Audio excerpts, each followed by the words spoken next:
Dear students, good morning. Last video में बात की थी रिस्पेक्ट थ्योरी ऑफ नाइट और इनोवेशन थ्योरी ऑफ शम्पर। आज हम बात करेंगे Drucker's systematic theory of entrepreneurship. Drucker क्या कहता है कि जो एंटरप्रेन्योरशिप है वो सिस्टमेटिक तरीके से चलना चाहिए, उसमें इनोवेशन भी होना चाहिए, रिस्क भी होना चाहिए, प्रॉपर डिसीजन भी होने चाहिए। अगर सब कुछ सिस्टमेटिक है तो आप सर्वाइव कर पाओगे मार्केट में, अदरवाइज आप मार्केट में सर्वाइव नहीं कर पाओगे। ठीक है, एक टूटी हुई टांग से कोई भी आगे नहीं बढ़ सकता, तो दोनों टांगों का मजबूत होना बहुत जरूरी है। उसी तरह से जब तीन टांग की टेबल खड़ी नहीं रह सकती है, उसके लिए चारों टांगें होनी जरूरी है। उसी तरह से क्या कहते हैं ड्रकर कि एक चीज सिर्फ रिस्क ले रहा है या सिर्फ इनोवेशन होने से सब कुछ सही नहीं होगा। सारी चीजें सिस्टमेटिक होनी चाहिए, सारी चीजें व्यवस्थित होनी चाहिए, सारी तरह की चीजें सब मैनेज होनी चाहिए, तभी आप मार्केट में सर्वाइव कर पाओगे और प्रॉफिट कमा पाओगे। ये क्या कहता है, जैसे आपने पढ़ा है कि प्रबंध के लिए पढ़ा है, मैनेजमेंट के लिए मैनेजमेंट इज साइंस और आर्ट, या हिंदी में बात करें तो प्रबंध कला और विज्ञान है। ठीक है ना, तो उसी तरह से इसके लिए भी आगे इंटरमीडिएट। तो ये क्या कहता है कि ना वो साइंस है और ना वो आर्ट है, ना वो प्रबंध क्या कहते हैं ना विज्ञान है और ना ही कला है। एंटरप्रेन्योरशिप इज नाइदर साइंस और आर्ट, वो ना तो साइंस है ना आर्ट है। इट्स अ प्रैक्टिस, एक प्रैक्टिस है। अगर आप प्रैक्टिस करोगे तो you will learn each and everything, और आप प्रैक्टिस के through, practice makes man perfect, तो उसी तरह से प्रैक्टिस के थ्रू आप इनोवेशन एंटरप्रेन्योर बन सकते हो और चल सकते हो। प्रैक्टिस कैसा है कि आप लगातार जब काम करते रहोगे, काम सीखोगे, तब आप ऑटोमेटिक प्रैक्टिस में आ जाओगे और आप एंटरप्रेन्योर बन सकते हैं। और it's on based on knowledge. जो प्रैक्टिस है वो किस पे बेस्ड है? नॉलेज बेस्ड है। ठीक है, अगर आपको नॉलेज है और आप प्रैक्टिस किए जा रहे हैं, नॉलेज आप लेते जा रहे हैं, तो आप एंटरप्रेन्योर बन सकते हैं, सिस्टमेटिक काम कर सकते हैं। उसके लिए आपके पास कोई डिग्री होना या उसके फर्क नहीं पड़ता, ना ये साइंस है ना आर्ट है। सिंपल से ये कहता है ये एक प्रैक्टिस है और नॉलेज होना जरूरी है। नॉलेज बेस्ड प्रैक्टिस है जिसमें आप प्रैक्टिस किए जा रहे हो, काम सीखे जा रहे हो और नॉलेज लेते जा रहे हो, तो आप एंटरप्रेन्योर बन सकते हो, अदरवाइज नहीं बन सकते। आपने काम सीखा नहीं, आपने बहुत पैसा लगा सब कुछ कर दिया, लेकिन आप सर्वाइव नहीं कर पाओगे मार्केट में। इसके हिसाब से एक दूसरा कहता है इनोवेशन। इनोवेशन ये भी कहता है कि इनोवेशन होना बहुत जरूरी है। अगर आपके पास इनोवेशन नहीं है तो आप मार्केट में सर्वाइव नहीं कर पाओगे। ठीक है, तीसरा क्या कहता है, सर्चेस फॉर चेंजेस।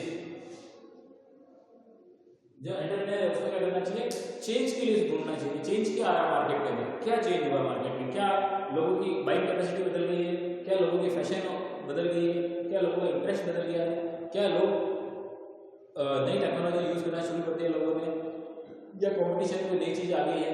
वो सारी चीज जो भी चेंजेस जो भी मार्केट में है उसको सर्च करना चाहिए और उसको किसमें कन्वर्ट कर देना चाहिए, अपॉर्चुनिटीज के अंदर। जो चेंज आया है वो लोगों के लिए वही नेगेटिव होगा, उस नेगेटिव में से भी पॉजिटिव ढूंढ के नए अपॉर्चुनिटीज ढूंढना, वही एक सिस्टमैटिक एंटरप्रेन्योरशिप का एक टाइप है। अगर आप सिस्टमैटिक एंटरप्रेन्योरशिप चलाना चाहते हो तो नेगेटिव में से पॉजिटिव ढूंढें और अपॉर्चुनिटीज को एक्सप्लॉइट करें, है ना, और उसको अपॉर्चुनिटी में कन्वर्ट करें। ठीक है, फिर आता है डिसीजन मेकिंग। क्या कहता है कि जिसका डिसीजन मेकिंग पावर है, ऐसा पर्सन जिसके पास डिसीजन मेकिंग पावर है, he can learn to be an entrepreneur. ठीक है, he can learn to be an entrepreneur. जिसका डिसीजन मेकिंग पावर है, ये बहुत इंपॉर्टेंट फैक्टर आता है डिसीजन मेकिंग। आप प्रेशर में है, प्रेशर में नहीं है, अलग अलग तरीके के सिनारियो बनते हैं, उसके अंदर आप कितना रिस्क ले पाते हैं और कितना डिसीजन ले पाते हैं, उस डिसीजन के ऊपर ही आप एंटरप्रेन्योर बनते हो। तो ये डिसीजन मेकिंग जिसको आती है वो एक एंटरप्रेन्योर बनना सीख सकता है और एंटरप्रेन्योर बन भी सकता है। ये एक कहना है ड्रकर का। फिर आता है ये क्या कहता है, डू डिफरेंट, कुछ अलग करो, बेटर देन डूइंग बेटर। अच्छा करने से बेटर है कुछ अलग ही करो। जो आपके नई टेक्नोलॉजी में उसका सुधार के कुछ और कर रहे हो, उससे बेटर है कुछ नया लेके आओ, बिल्कुल ताज़ा फ्रेश। जैसे किसी ने कभी सोचा था कि मोबाइल फ़ोन होंगे और मोबाइल फ़ोन में कैमरा, आपका क्या कहते हैं अलार्म से लेके सब कुछ एक मोबाइल के अंदर सब कुछ सिमट के आ जाएगा। किसी ने भी नहीं सोचा था कि इतना बड़ा कैमरा हुआ करता है, तो इतने से एक मोबाइल के अंदर, ये छोटे से मोबाइल के अंदर फिट हो सकता है, लेकिन आज पॉसिबल हुआ है। तो जिसने डिफरेंस लाया वो उन्होंने पहले बहुत कमाया है ना, नोकिया वगैरह जैसे मोटोरोला है, पहले पुरानी कंपनी थी सैमसंग है, इन्होंने बहुत कमाया उसके अंदर। क्यों कमाया? क्योंकि उन्होंने डिफरेंट किया रेदर देन डूइंग बेटर। उन्होंने कैमरे जैसी चीज़ को उसमें फिट करके बता दिया कैलेंडर को फिट कर दिया, सब कुछ उन्होंने इसमें फिट कर दिया। पहले फोन उठाने के और उठने का काम आता था, फोन और ज़्यादातर मैसेज कर सकते थे। आज फोन के अंदर आप गाने सुन सकते हो, आपको उसके लिए अलग से कोई डिवाइस की जरूरत नहीं है, आप फोटोग्राफी कर सकते हो, वीडियोस बना सकते हो, सब कुछ आप एक फोन से आप कर सकते हो। तो ये क्या है, वही डिफरेंट रेदर देन बेटर। फिर क्या है, entrepreneurship low productivity to high productivity area. जो एंटरप्रेन्योर का काम क्या होता है, जो लो प्रोडक्टिविटी एरिया है आपके, उसको हाई प्रोडक्टिविटी में ट्रांसफर कर देना, कन्वर्ट कर देना, शिफ्ट कर देना।